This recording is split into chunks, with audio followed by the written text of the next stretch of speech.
Welcome to Idaho's 2-Cent Tips, brought to you by University of Idaho Extension. I am your host and presenter, Luke Erickson. I am the educator in Madison County, Idaho. And today we will be focusing on how to buy used timeshares.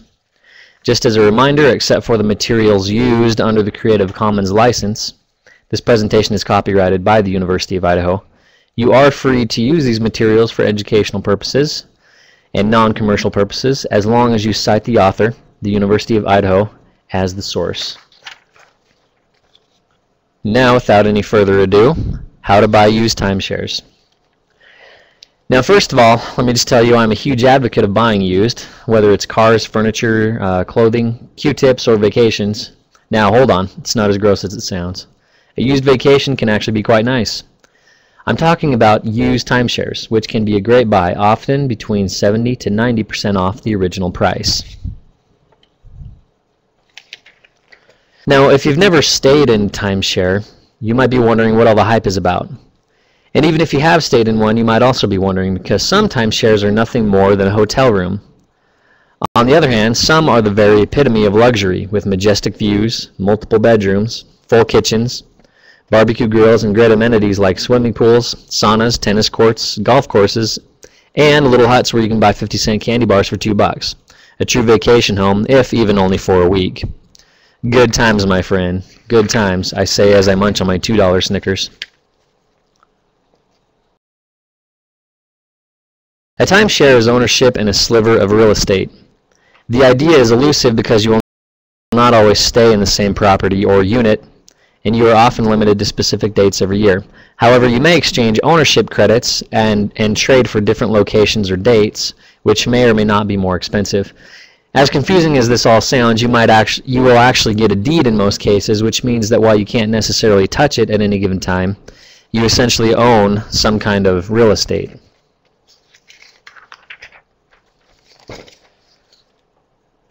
Now, surprisingly, the secondary market for timeshares is not very active with buyers, but it has a good deal of sellers. Why the imbalance of supply and demand, your economic mind must be screaming right now? Or maybe it's only my mind that does that. The answer is imperfect information. Buyers don't know where to look, and sellers don't know how to sell effectively, probably because the costs and benefits of such a product can be difficult to nail down.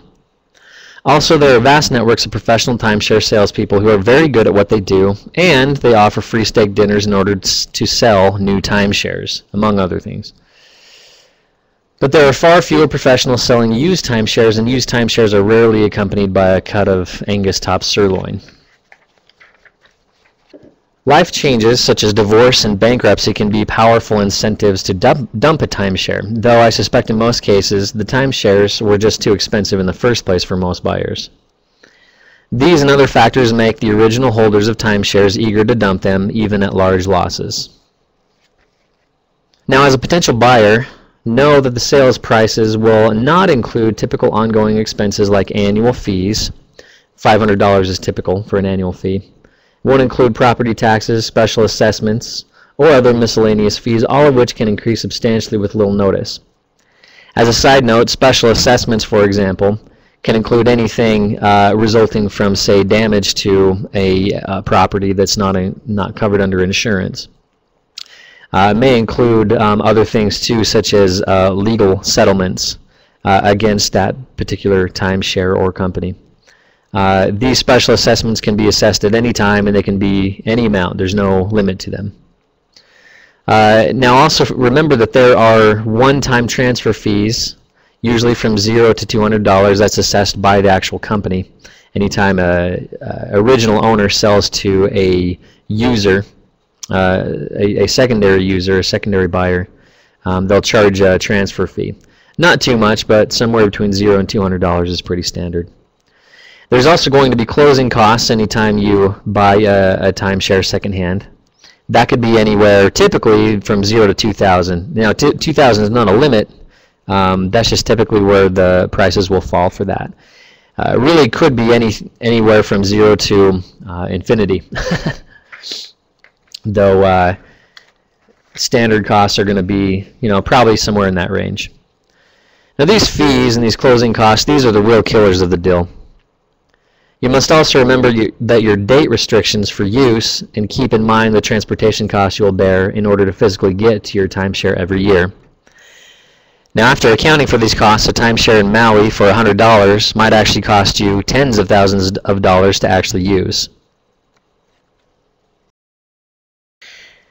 In the secondary market for timeshares, some benefits don't transfer, like pool privileges, sauna use, opportunities to extend or buy additional points, among other things. Then find out beforehand what benefits might be excluded so that you're not surprised.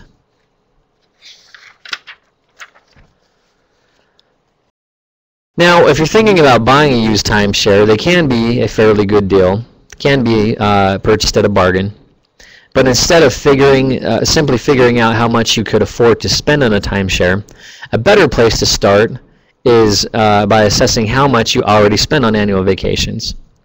The idea is to get a better deal on vacations, in other words, get more bang for your buck, not just to spend more money just to make a timeshare work, which often, ironically, I find is what people do. They want the timeshare so much, they want it to work out so much that they end up taking different types of vacations, not necessarily the ones that they want, and oftentimes end up spending more than they would have anyway. That's defeating the whole purpose of buying a used timeshare. So where do you buy a used timeshare? Where does one find this elusive flea market for used timeshares, right? Some major real estate companies have used timeshare divisions, but your average Joe or Josephine, we don't discriminate, the average Joe or Josephine wanting a glimpse at the market might do well by starting at good old-fashioned eBay. Of course, beware of sellers who lack consistent history of positive ratings. Now we're actually going to go ahead and go to eBay and take a look